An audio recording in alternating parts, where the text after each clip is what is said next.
Hey, how's it going? Today I want to talk about a show I saw on Apple TV called See. So please take a look at my signs. I'm going to be spoiling. I'm not even going to try not to. Let me see how long ago that show came out, actually. I mean, it's relatively new. So I can't... Oh, 2019. That's not really old enough for me to say, oh, I can just spoil it without guilt. Or I don't know if even guilt is the right word, but regardless, I have to spoil it to talk about what I want to talk about. So, it is the story... Oh, I forgot.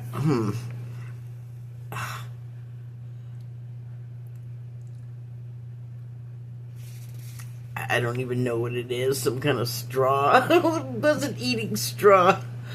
Okay, so I forgot to pay attention enough at the beginning to know what the hell precipitated this post-apocalyptic story. But I can tell you, well, I can tell you a stilted version of the story, so you and I are going to refresh my memory as I go back here and get the overview. Because I wrote something and I talked about everything except about how did they end up there. So the overview says, in the far future, humankind has lost its sense of sight.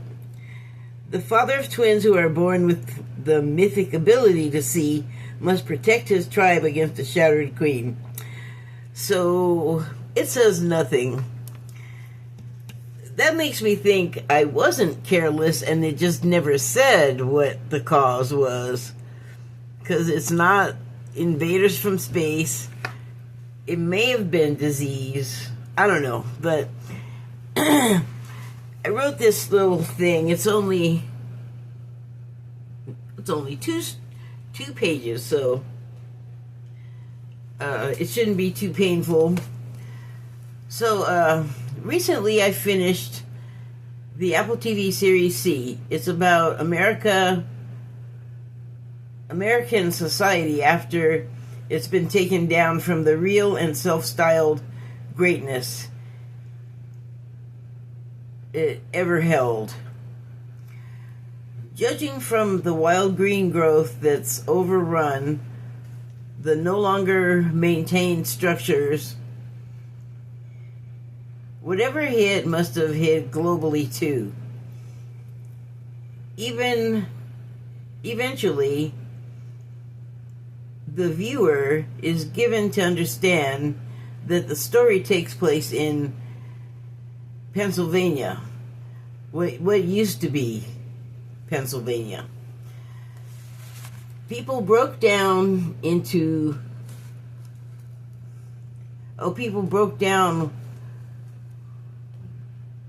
with... Wow. Broke down with civilization. Wait. Broke down with civilization... I don't know what with is in there. People broke down after civilization, into tribal groups. That was weird. Well, I wonder what I thought I was saying. And a widespread mutation has leapt genetic barriers so that the majority of those left are born sightless. The sightless people are...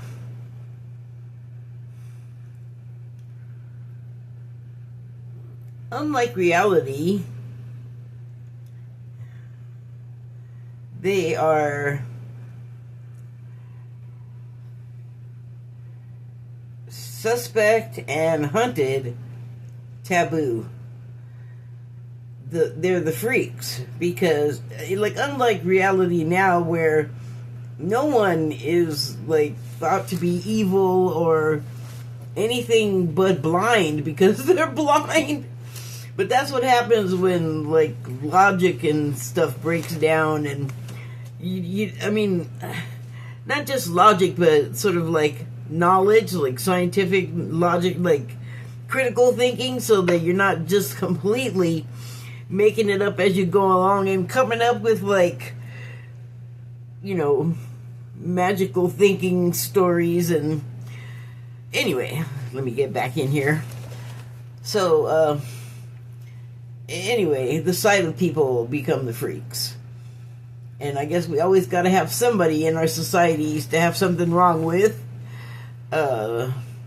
because Giant works like a hydroelectric dam whose generators were idle for probably a century long, still kicked in over and on the catastrophe. So it's so like up to 100 years is what I'm thinking it had been since there was like civilization and people could see and things were like they are now. And then about 100 years, it seems like about all it took for people to like just completely, the language is all screwed up. And it's English, of course, because it's an American show. But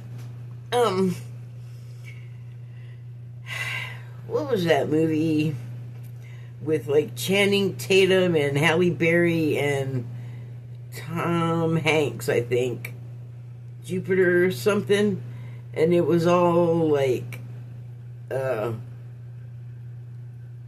people reliving lives over and over, but they were in like all levels of society, from like really primitive, like I'm talking about, to super futuristic, like beyond what is available to us right now in reality. So that sort of deal. But that's all I want to say about that movie, because I don't want to confuse things. But so it just, what I'm saying is, it doesn't seem like it was very long ago that things were normal. But okay, let me just continue. If I can read my writing. Oh, so yeah, the generator kicked over and on, so that means it started up and stayed on. The catastrophe was wasn't so very far behind what I just was saying before. The breakdown was swift, possibly due to a majority-sided society suddenly all going blind. Oh, shoot. All along blind would not be bothered. Wouldn't. Calm down there. Wouldn't, yeah, the people that were blind all along wouldn't be bothered, because that'd just be normal for them. Oh, that's not a wouldn't. So, yeah, oh, here's would, that it should be wouldn't. So the blind wouldn't be bothered. Cross that T. And, oh, it wouldn't be bothered, of course, and know exactly what to do in a world of the suddenly helpless. A wrong-minded man or woman would be king. They might be evil or wicked, narcissistic, greedy, and cruel. They didn't show that in the show, though.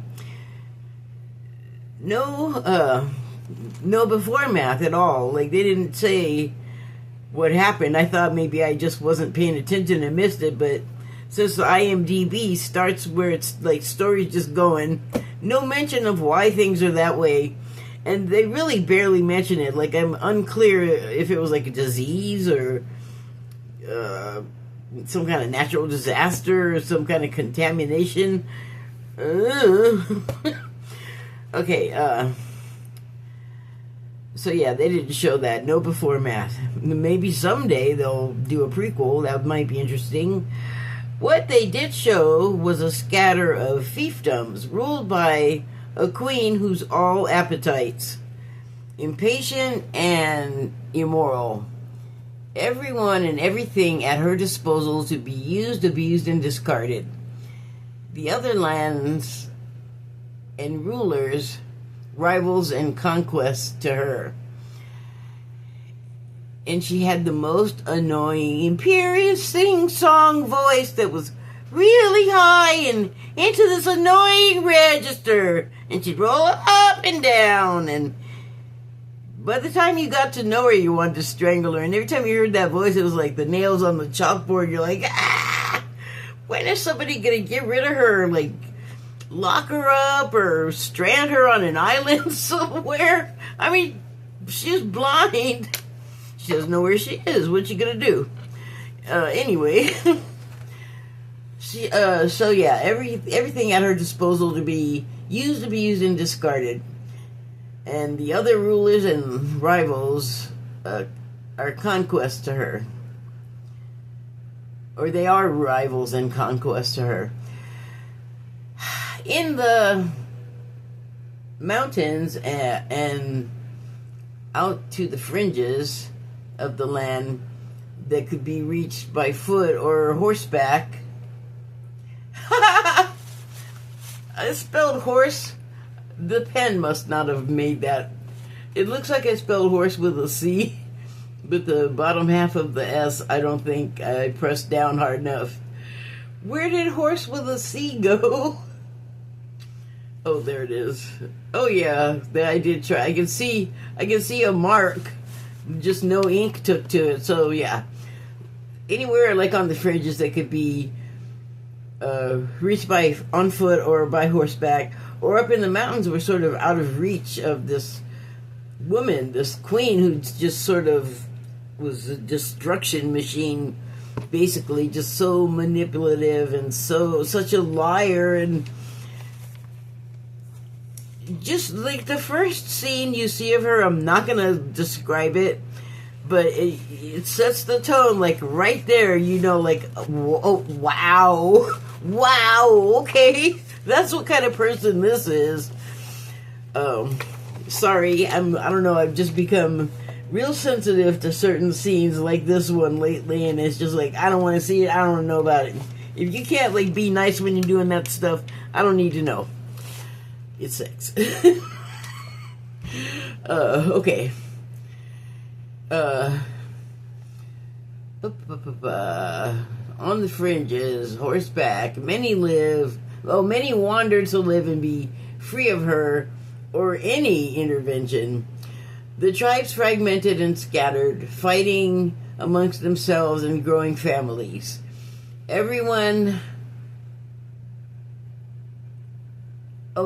walking with sticks to act as staff, walking stick, and seeing aid. So, I don't know if people are familiar with like a blind person using a walking stick, but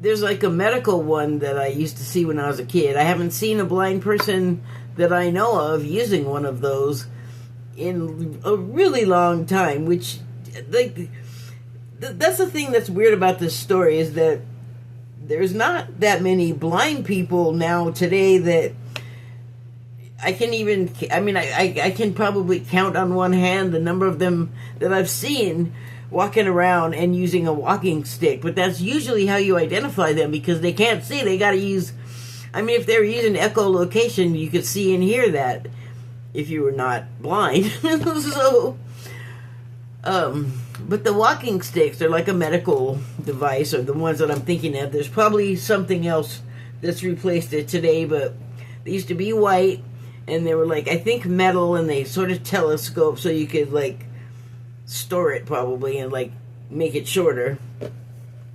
And then at the end, where it would touch the ground, like they could like sort of slide it along the ground, which is what they do in this show, except with just like branches, like actual sticks.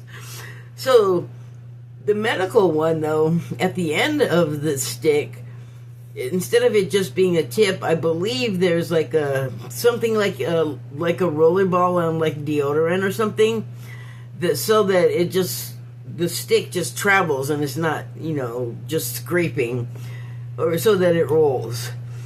But like I said, I haven't seen that in, man, there was definitely a 19 in the date the last time I saw that, so it was at least that long ago.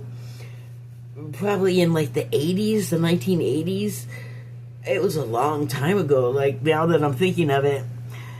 Point is, if there was a lot of blind people in society, everybody would know what the hell I'm talking about and would have seen it all over. I haven't seen a blind person with a walking stick since the 80s. I'm sure there's been blind people around me and I just didn't realize they were blind. But like I said, I didn't hear anybody clicking to hear where to go or see a walking stick, so they're scarce. That's why this show, it's so weird that like the sighted people are now the few amongst the many. And in this show, because of I guess the context of everything that happened, and it's all been going on by the time the viewer sees it, so it's kind of like, it's well established with them, it's new to you. So, because, like I said, there's like not the science and critical thinking anymore, and it's just sort of mystical and like, you gotta build it, you gotta figure it out, you gotta make it, you gotta kill it, you gotta skin it, you gotta clean it, you gotta cook it. There's no, like, processed foods anymore. There was not even, like, in a normal, well, not normal, but in other, like, post-apocalyptic disaster movies, people scrounging around and foraging for, like, old Cheetos or something. That's all gone, if not if there was that, because buildings and stuff are not destroyed. It's weird. I wish they would have given just a little clue. I probably missed some important point about why things ended up the way they did, but I wandered away from my point. So, the small number of sighted people in this blind society kind of, I think, probably matches what's real these days, but in the story, one of the soldiers is talking about the sighted people, and the sighted people are considered to be witches, and then they also happen to be related to the queen. They are actually the queen's sister's kids that are like the main sighted people. There's other ones, but they're a part of like this group of protagonists, because it's not just the queen, and it's not just the people on the land. It is the queen. The queen's family married someone from a different kingdom or land, and he was a slaver, so he's a total commoner. But the family is split up. Like I said, everything's fragmented. But the sister of the queen, the princess that has run off with this commoner, has these two kids, and they're sighted. And so one of the soldiers, I think of their own village, but this is after a bunch of stuff has happened, and what the sighted people do in these societies, in not just the one of the protagonists, but also like the rival tribes, they have their sighted people calling out where things are, and telling people where to shoot, like for the blind people, and they have it worked out. Like, they did this part really well. Actually, they did all of it really well, but when they were doing the fighting, the other side, like the enemy team, had like a kid, and he was like on a horse, I think, or he was conveyed somehow, because he was in like this little half cage thing. I don't know what was going on. He was there, so I don't think he was trying to escape. It was just the conveyance that he was in. for whatever reason, looked like that. And so he'd be like in like the front, sort of center-ish part of the troops, and then he would call out like on the clock, like where would they be? Like there were some archers above them on a cliff or something, on a wall, something like that. And the boy looked up and he said, "Oh, at your 11 o'clock," you know, and a couple of other like directional prompts. And they were nailing the other people as if they could see. So that was interesting. But what that person, that soldier or fighter, said to the mountain people that were of the princess with the sighted kids was, sometimes, like, with the soldier was discussing with the kid's father, who is played by Jason Momoa, and he's saying, or whatever, they're having this discussion about, I guess, the merits of having sighted people. It's just that their particular sighted people were thought to be witches, and so a lot of the other people in the world thought they were evil and wanted to kill them. and they're relatives of the queen, so they sort of escape it, but they were hiding out in the mountains, so that should give you an idea of how welcome they were in the society. And the soldier is saying, after all of these problems where the kids did help because they can see and they also can fight, and they also can call out which way the danger is for the blind people, like the boy in the little cage thing, but they get called witches because here's another kind of sight. Some of the family are psychic, like the queen is. She doesn't talk about it. One of the kids is, like, sees visions, and the other one isn't. The other one is pretty pacifist, and he learns to fight because he has to defend himself, but it's not his nature. And then the sister, much more so, and I believe she's the one that has visions.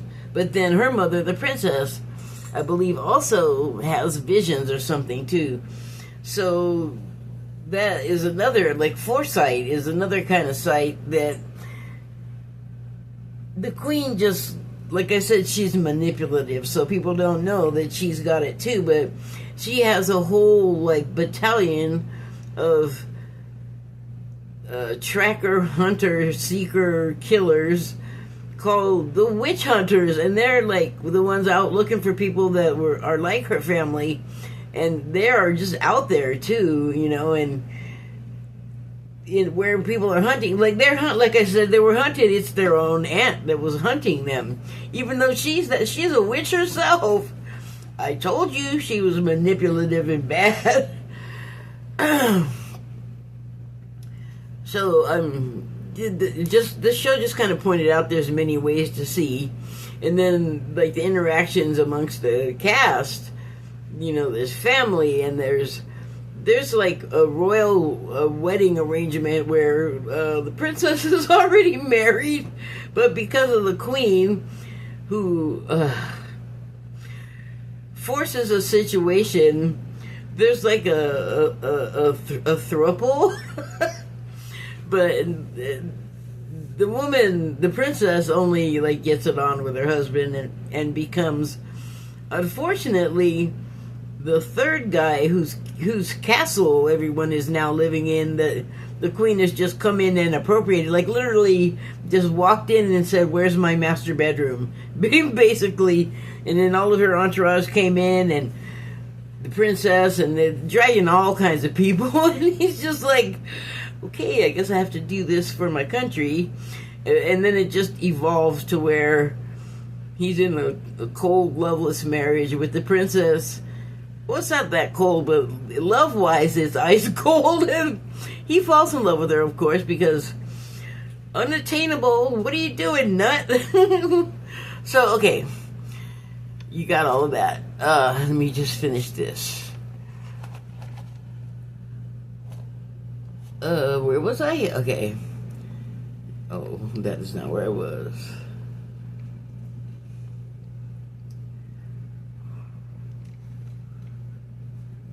Come on now. Okay, so I was talking about them walking with the sticks. That are staff walking stick and seeing aid, since they can't actually see. The sense of enhanced hearing, haha, visibly portrayed. I don't know what I was laughing at. Something in the moment that I don't have now. But haha, it is, I guess. The choreography of the fighting was well done. Just leaving out whole words. Was well done. And I found it believable as much as possible, despite the obvious bias for the success of the protagonists. Because, here's the thing, like, it is said that when you lose your sight, your other senses become enhanced, and that makes sense, because you're depending on them more. So, this would apply to these guys in the show, these people fighting. There was no, like, gender restrictions for military service in this show. Like, if you could wield a weapon, you fought. And so, now I forgot what I was about to say. All right. So, presumably all of the deaf people are going to have really sharp hearing, correct? And many times, Jason Momoa's character, whose name was, I can't remember. So I've already watched 2 other shows with multiple seasons since watching this last week. But, Baba Voss. So, Baba Voss or his kids would be fighting. And, his kids were Hanima and Kofun. And Hanima was like a really great fighter. Like, she had a talent for it. And like I said, she was the one that had, like, the visions a little bit. And,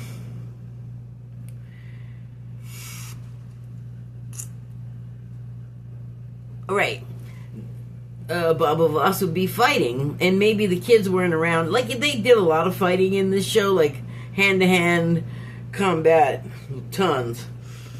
And they made it look really good, like, considering, like, these are deaf people, so you got, like, with the enhanced hearing, you gotta figure that maybe they learn, like, a physical logic where they just know, like, where the person is likely to be, and then the sounds of the person moving, like the rustle of the fabric of their clothes, or their feet on, like, whatever the ground is like.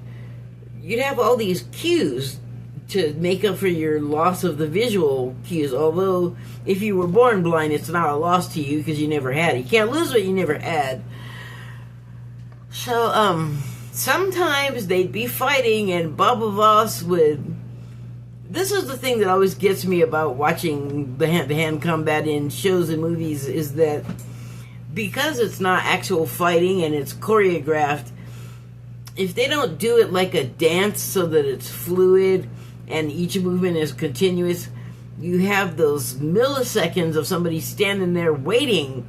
And so, surprisingly, that happened very little in this show, but there were times when it happened, and I'd just be going, what are you people waiting for? Why don't you turn around and lop that dude's head off? Like, what are you just standing there for?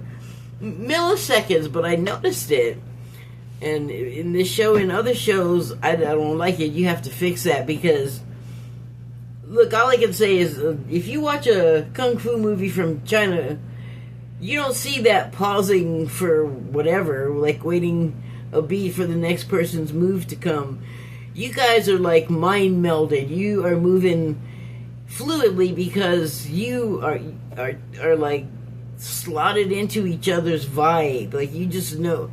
So they did that really well, but there were times where I was like, how come these other dudes don't hear Baba Voss sneaking up to stab him with his big sword or whatever?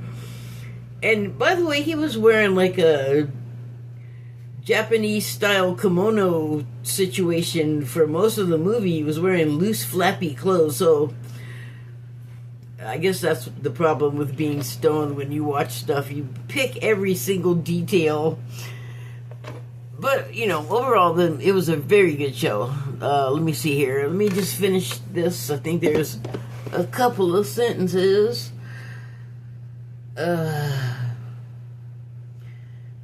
So I was talking about the choreography of the fighting was well done, and I found it believable as much as possible despite the obvious bias for the success of the protagonists.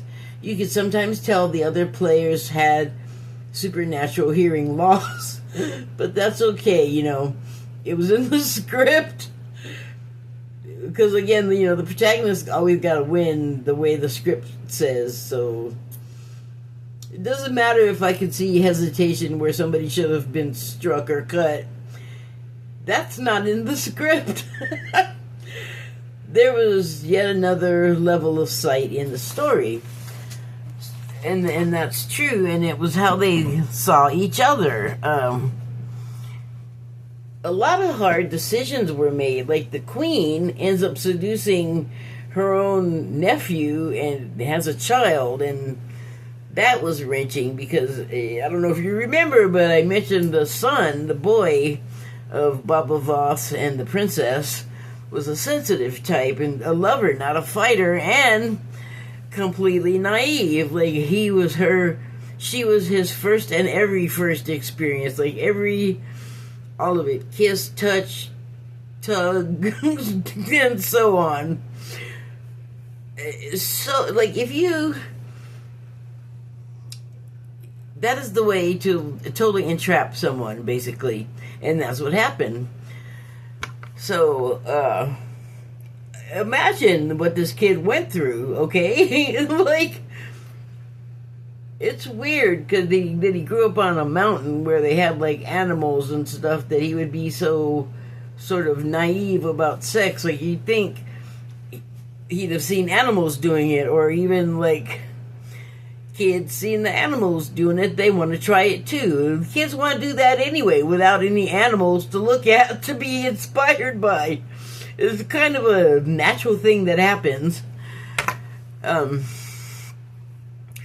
But imagine the queen has done this to your child and made your grandchild. Everybody's, you know, their own cousin's uncle after this type of thing, and it's not good. And the way she did it, she totally tricked him and, you know, used sex to, like, shackle him to her, or shackle his emotions to her, and what she wanted was a baby that could see for her own, because she had to have everything that everybody else had, even if it wasn't hers to have. But at least in this case, I guess she made her own kid. It's a messed up thing. I have feelings about it. So, I had wanted to talk about that just because it was a well-executed show. So, let me give it proper props. Proper props. It stars Jason Momoa. The Queen is played by Sylvia Hoeks. And Magra Kane was the princess. Hera Hilmar, that's the actor's name. The Queen's name is, I already said, Sylvia Hoeks. Kofun is not pictured here, but I'm not showing you pictures. But his name is Archie Madekwe. Madekwe, W-E. Madekwe.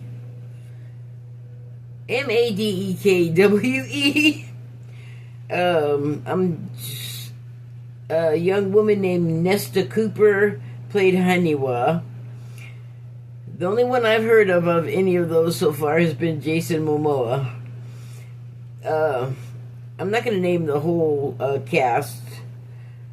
Alfre Woodard is in it. She plays like a medicine woman shaman named Paris. Dave Bautista is in it. He plays Jason Momoa's brother, Ido Voss.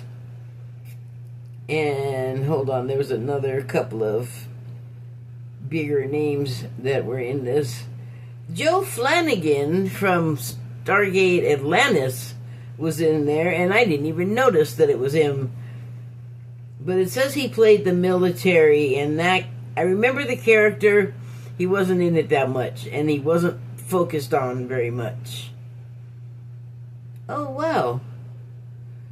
Oh, and Tantu Cardinal is in it. Cardinal, the indigenous woman, indigenous American actor. Tamara Tooney, who was the coroner on, I think, SVU, Law and Order Special Victims Unit, for a long time.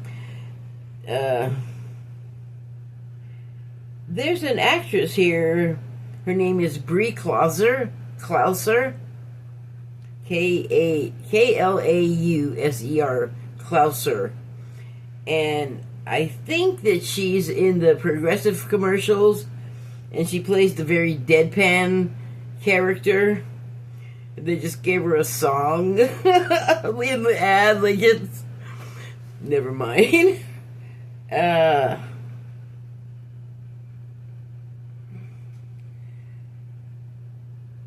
There are definitely actors in here that you would know their face. I don't know them by name, so I'm just going to assume that most people don't. So yeah, this is from 2019, but that's the cast that you have. And in a way, it connected with something that happened online today. I think it was today. Oh no, yesterday. Early this morning, whatever. Some guy said something, and I, like an idiot, I responded to it, but I can't remember what he said, but my response was, he was saying that he hoped that, the country wasn't turning into like an agrarian future or something like that. And I was like, well, I don't know, man. I mean, I think we might be having a light, L-I-T-E version of that. And he was like totally against it. And he's like, no, why would we do that? That's hard work and we don't want to do it. And I was like, well, we we might have to. And it's a different kind of tired than sitting in your cubicle or getting like mobile phone neck or carpal tunnel from typing. It's a totally wear your butt out tired. And he was like, no TV, no blah, blah, blah, like we have now. And I was like, yeah, you ain't gonna care. You're gonna be too tired. And he made a comment about all you can do is sit around at night and write short stories. And I said, yeah, I could see you sitting around in the dim scribbling away.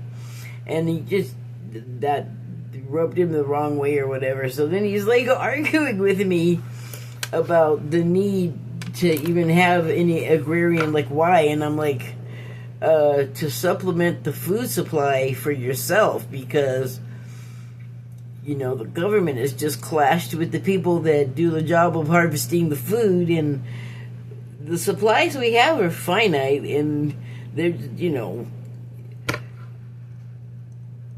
but I know this stuff because I pay attention to the news and things like that. And his response was, we have food. And I'm like, have you know what's happening?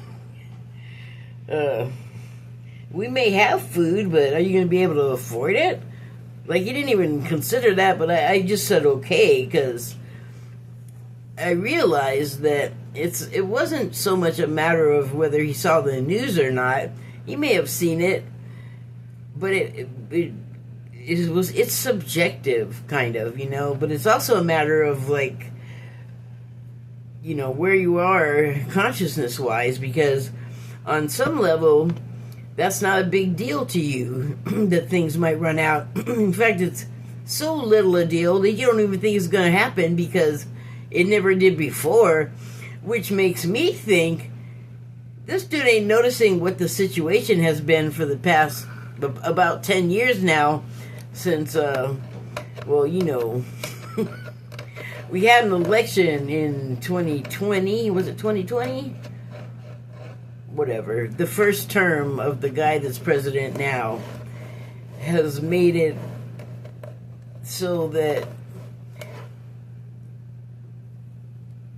the ability that we had to sustain the same level of availability of the food, like, I'm wondering if you heard no broadcasts or anyone talking about fields with tomatoes, full of tomatoes rotting, or full of whatever. And I know that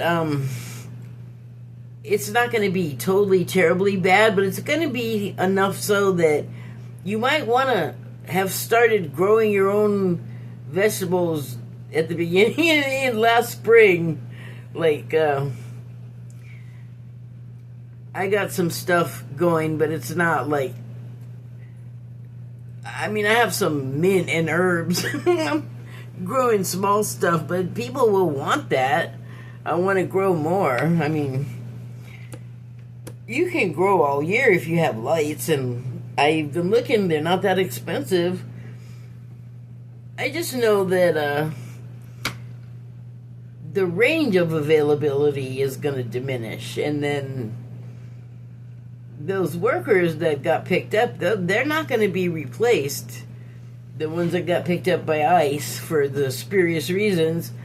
And, they don't just have to be in the field. They also work in the meat packing plants and all of the plants. Like the foreign workers, the immigrant workers work in all of the jobs. High-paying jobs, low-paying, feed the millions jobs. I don't know why that's a low-paying job. They should get at least as much as a teacher, who should get at least as much as a doctor. We have a way of undervaluing really important sectors of our society. But, now it's hard for us to know because we've dumbed down. It's a shame. I shouldn't have said that, but it's true, in my opinion. I know. Hope I didn't get so low you couldn't hear me. I was just whining about that being my opinion. So, I pulled a Declarations of Mary Magdalene card, and it is the number 45 card, and it reads, "Presence is present when one is surrendered in the now." So I was thinking about how does that apply to, I don't feel like it applies so much to the show that I was just talking about. I think it's more about sort of that interaction that I had with that gentleman, but it does have to do with the show in the way that, like, what I have seen and learned about what the future could hold, I am not content to just trust that. I mean, I think it's a good idea to supplement what you can for inexpensive anyway, like, if you can grow it, why buy it? And I've thought for years about, like, making it easier for the people even out in the fields, because you can still have a raised garden in a commercial field. I don't see why not. It's the same dirt, just raise it up higher so it's not such a back-breaking task. And then maybe if you made it so that it was, both easy and both more efficient and easier for anybody to do, that we could get more people that weren't doing it before, that weren't willing to do it before. The need may call for more of us to show up and start doing that kind of work. I know, like, I wouldn't mind going and doing it, but I am in a wheelchair, so especially for someone like me, a raised garden would be like a good idea. Just spitballing on that, though. I just think about those things, and I feel like that other gentleman, the other gentleman, like, I'm not also a gentleman, that guy, once I started, like, making my points, it seemed like he was getting more and more angry, which, well, okay, what could that mean? Well, he, on some level, must have had an understanding of what I was talking about and didn't want it to be the case. Like, he definitely was like, no, we can do this. We don't have to do that. Nobody wants to work that hard. I can't believe I've come across someone that thinks that's a halfway good idea. I don't think I'm the only one, because I pointed out that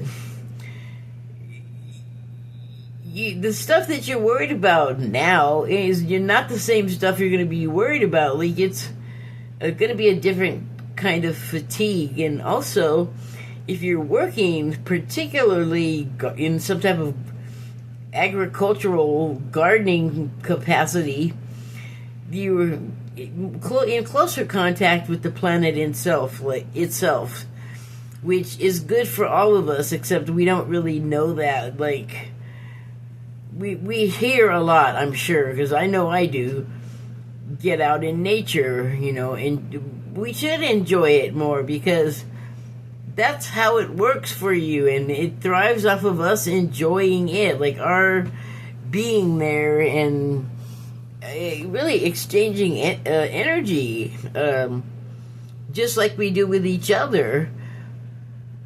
There are people that we get together with that make us feel great, and also, if you get out into the woods and you're into that kind of thing, it makes you feel great. Or if you love the beach and you love that kind of thing and you get out there and you feel great.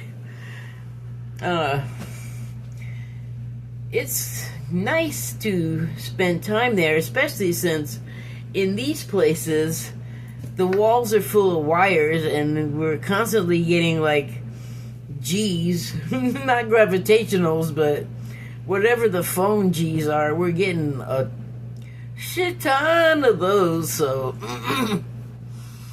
it's just good for our bodies, it'll give us a break. And hug a tree if that's, if you feel comfortable doing that.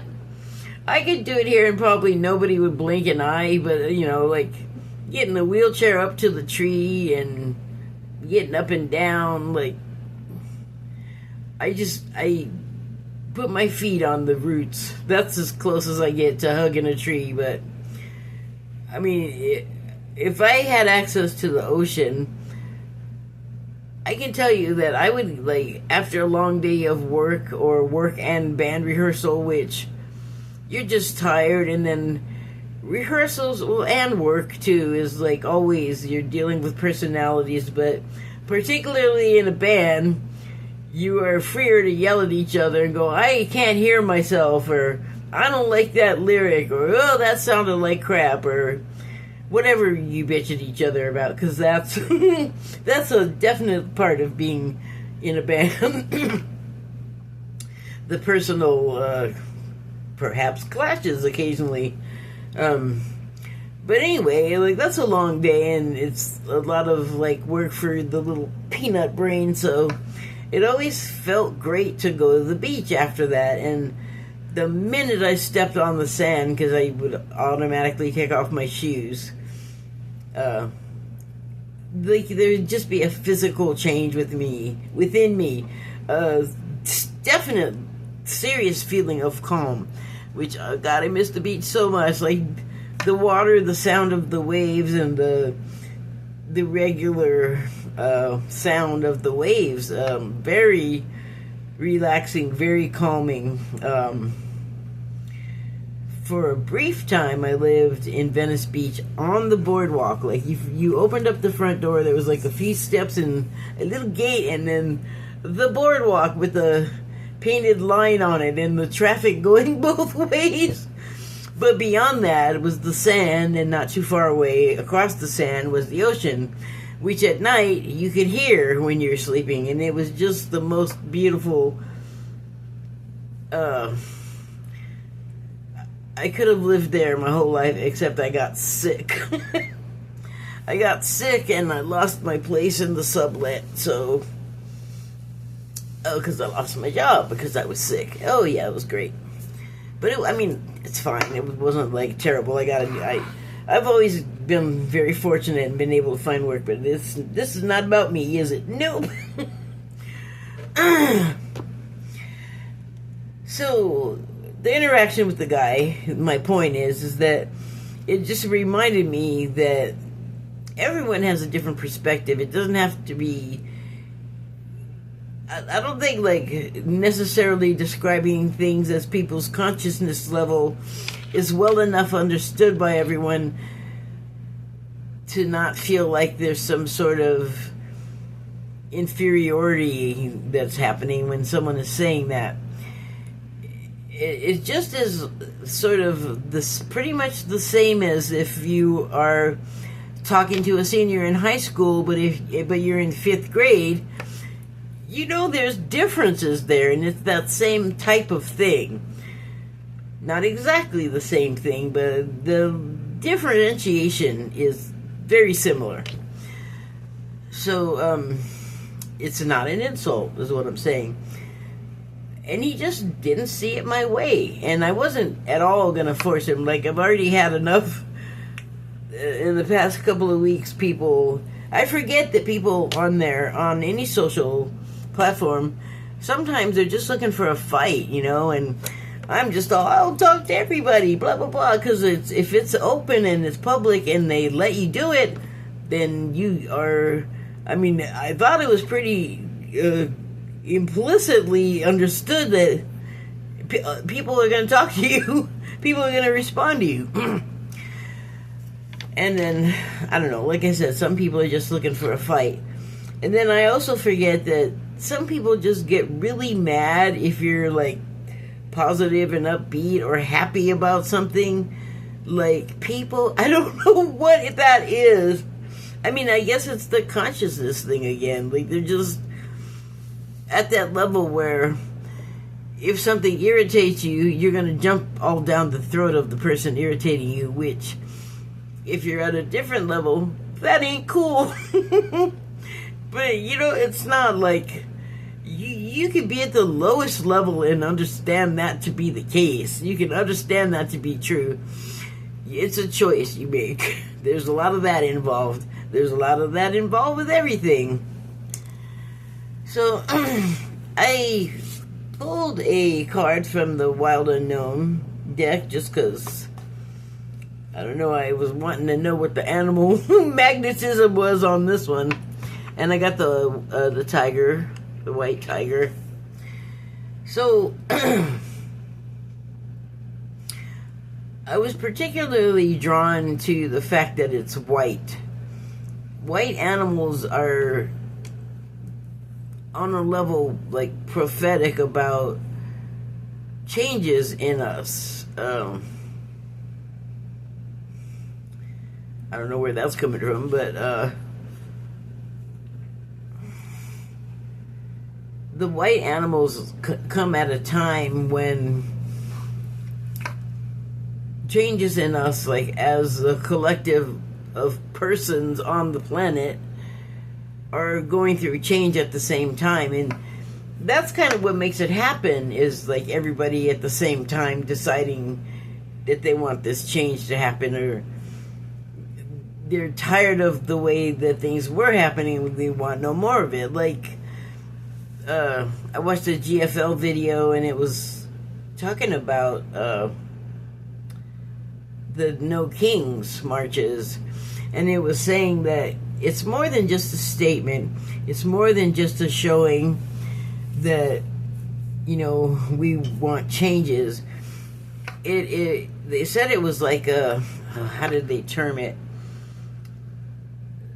Something that you are dealing with from many past lifetimes and generations, where you were, you know, the subjects of kings, and they didn't treat you well, and they hoarded all the good stuff, and you got the scraps, you know, and, you know, all around the world, like people that have had their lands taken over by way of conquest, and everything that follows from that, which could be anything from slavery to raping and rioting. Like, none of it's really good. And then when you lose your way of life because suddenly you're a savage to these strangers that don't even know what you're doing or talking about, they just come in and decided your faith wrong, your belief bad.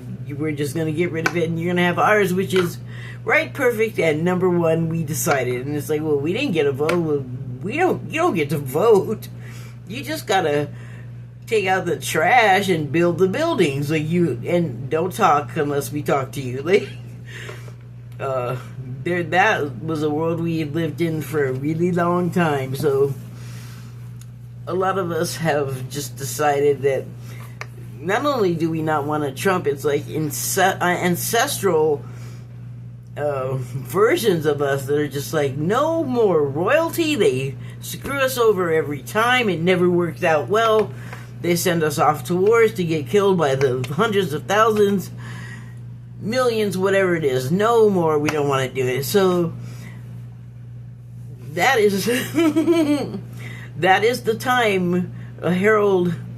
That is the time a herald is called for. So I feel like that's what these are. But also, cats are very family-oriented, very nurturing critters. They will mother just about any baby you put in front of them. It doesn't matter the species. And they're very loyal to each other, and domestic cats are very loyal to their owners. And a lot of people have cats. A lot of people are getting cats. And over COVID, I saw a couple of times on Twitter. It was both times it was men, and it made me kind of sad. But then, like, in a, I don't know, I guess melancholy kind of way, like, it was a little bit like, yay. But so what they said was, God, I'm so lonely, I think I want to get a cat so I can have somebody just snuggle with me. And I was just like, oh my God, that's heartbreaking. But cats are great for that, though. And I've been posting a lot of cats on Blue Sky, where I'm not the only one. A lot of people have been posting cats, posting their cats. There's something different about cats right now. Like, the cat distribution system is very popular in common parlance, because cats and dogs and you name it are walking up to people and going, I need help. I need someone to take care of me.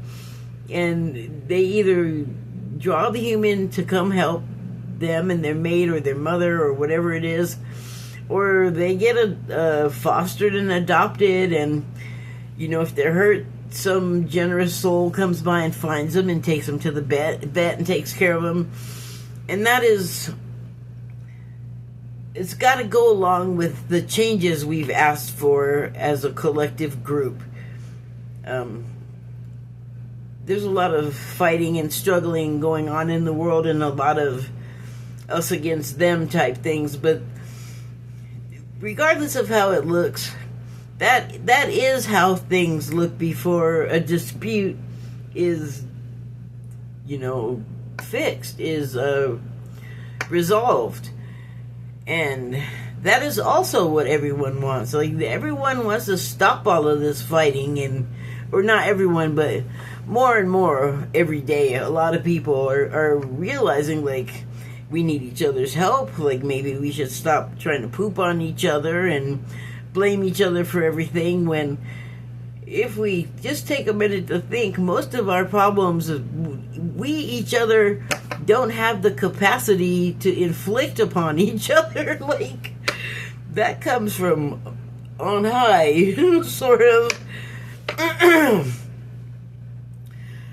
So I know, like, the white buffalo, arrival of the white buffalo in a time of strife, for just one word, is a Native American prediction. And it seems to be working out because, like I said, there have been a lot of white animals appearing, albino animals, but the buffalo did appear, and it appeared at a time as predicted, where the whole world's going to poop right now, or it's trying to fix itself. I don't know. It's like very changing face all the time. But I feel like this is a positive sign because of all of those things I said. Those are like positive qualities. And they're also cats, very protective.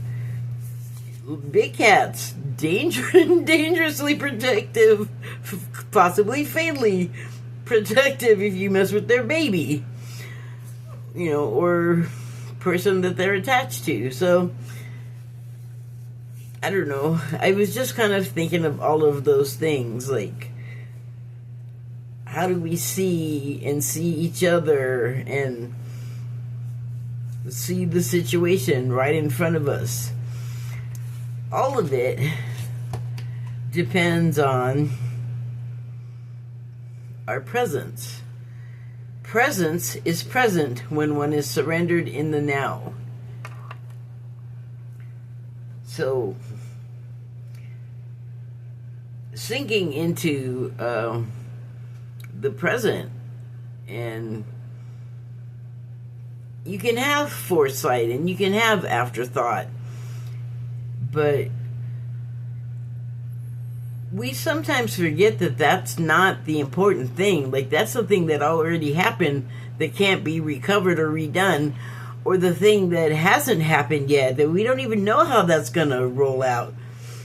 We don't know what it's gonna look like. We're just projecting. So that's not form. It's shape, but not form. In the present, in the right now, you can have an awareness of those things. And it makes it easier for you to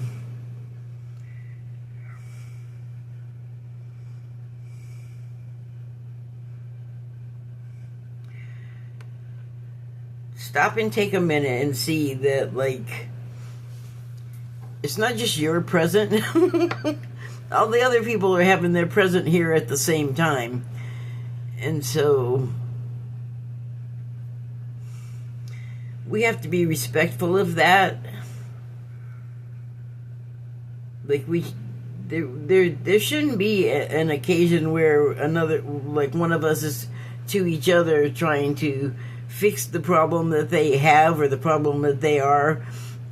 It's not for us to do. It's for them to do. And that, I often feel like, it's wandering away from the present. And I wonder if it's not because we don't stay surrendered to our own present. We allow our minds to be led and wander off into areas that are not really, they're not really ours to fix or control. That's each of our own jobs. Another reason for staying present and in the now, because that's all yours. Yeah, I guess that's it. Although my throat says otherwise. I'm not sure what else I'm supposed to be saying here.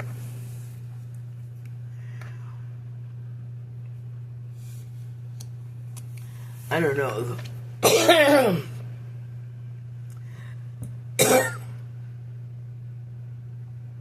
Ever since I saw that show, it's made me think about perspectives a lot, because that's kind of what seeing is. And you can't expect everyone to completely 100% agree on something. I mean, people will agree, but I know that to agree, you sometimes have to make concessions so that it's, so that other people can also find a way to agree.